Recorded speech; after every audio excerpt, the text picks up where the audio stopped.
Christ, part of our problem is that none of us are first century Jews. So lots of these titles and names we have for Jesus just don't connect.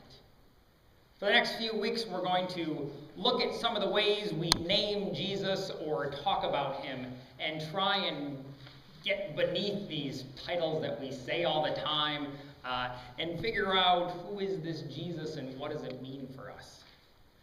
Our reading tonight had lots of the Son this and the Son that and the Son so forth. So we're going to try and figure out what that means now. And we'll probably end up with more questions than answers. In this reading, Jesus refers to himself both as the Son of God and the Son of Man.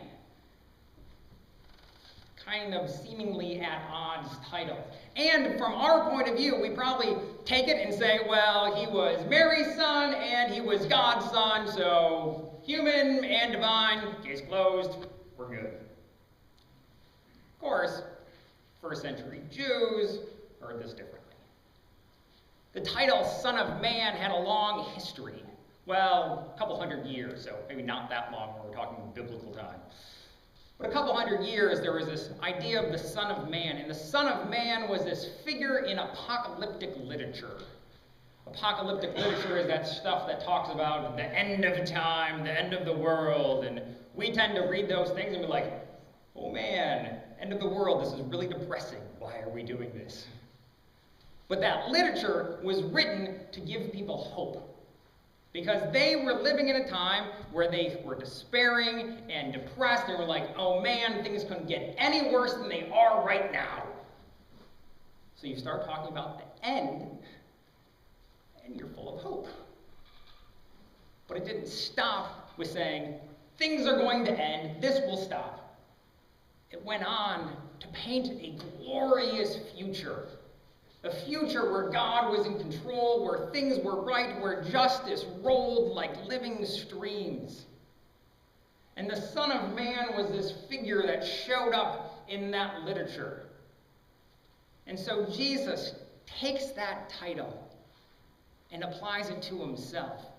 He says, I am that figure you know about, that figure that will come in the clouds, on a throne and will judge the peoples with justice, with equity, and I will rule the way the world is meant to be, with God's purposes, in a world where people aren't oppressed and abused, in a world where everything is as it should be.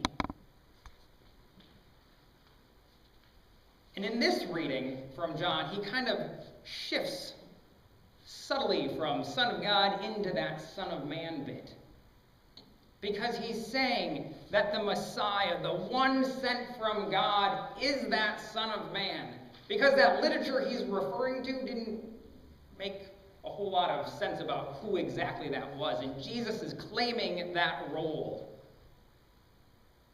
And then this Son of God bit, saying that Jesus really is divine. That he is God's own Son. Not separate from God, but actually God. Well, that's great. Nice little academic lecture. Thank you, Pastor. What do we do with it? The reading that I chose for exploring this title started off with Jesus saying, I don't do anything on my own. Everything I do, I've been shown by the Father. Saying that all these roles and all these things that he's pulling together from Jewish traditions, bringing them together to say what it means to be a child of God is to do God's will. I do God's will, not my own, but God's will. And each of us is a child of God, claimed by God, created by God, and sent by God into the world. And so the question that Jesus knew the answer to, what does God want me to do? What is God's will? Because he says, God is showing me, more amazing things, and I will do them, and you will see. It means that we look to Jesus, because Jesus really is God, the Son of God. And we say, what does Jesus do? How did Jesus live in the world?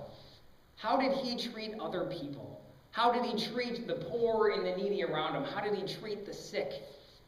How did he care for us? What difference has God made in our lives? And then in turn, how can we bring that joy and that love and that acceptance to other people's lives? Because Jesus ascended to heaven and left us in charge. Left us in charge of doing the Father's will. Left us in charge of sharing that good news and that hope with all the world. Because if Jesus is the Son, we're Christ's brothers and sisters, and thus sharers in that mission to do the Father's will. That's not so academic. That's something we can do each and every day of our lives. That's something that can transform this world and bring it life. Because what Jesus says the will of the Father is to bring life. And that's what he does in this cross and on Easter morning, is get rid of death and only bring that life and hope that the world needs so desperately.